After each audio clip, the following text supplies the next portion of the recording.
Dahil may tira tayong giniling nung isang araw guys, samahan niyo ulit akong gumawa ng panibagong recipe para may maulam tayo ngayong araw. Kakailanganin natin ng carrots, repolyo na tira rin natin nung isang araw, bawang na pangontra sa aswang, sibuyas, yung tirang giniling, at meron din tayong sotanghon. Magpakulo muna tayo ng tubig gaya ng pagpapakulo niya sa dugo mo. Char! Habang inaantay natin itong kumulo, maghihiwa na tayo ng mga kakailangan natin. Unahin na natin itong repolyo.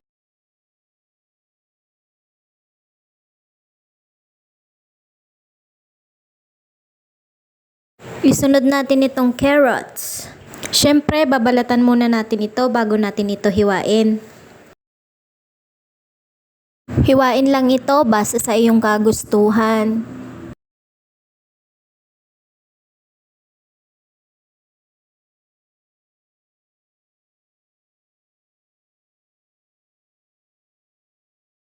Sinunod ko naman itong sibuyas.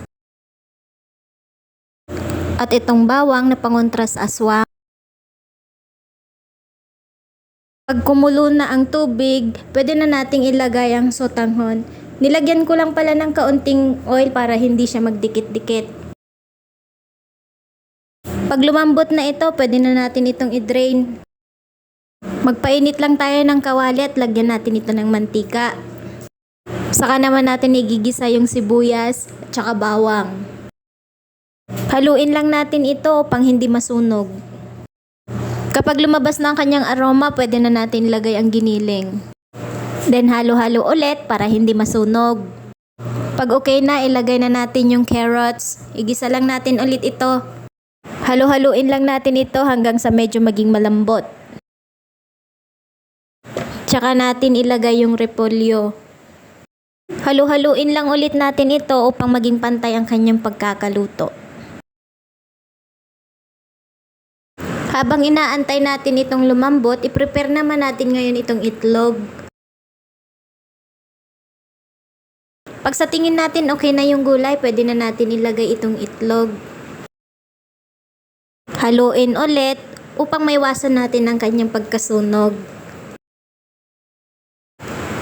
Maglagay tayo ng pampalasa gaya ng magic sarap, kaunting toyo, at naglagay din pala ako ng kaunting oyster sauce.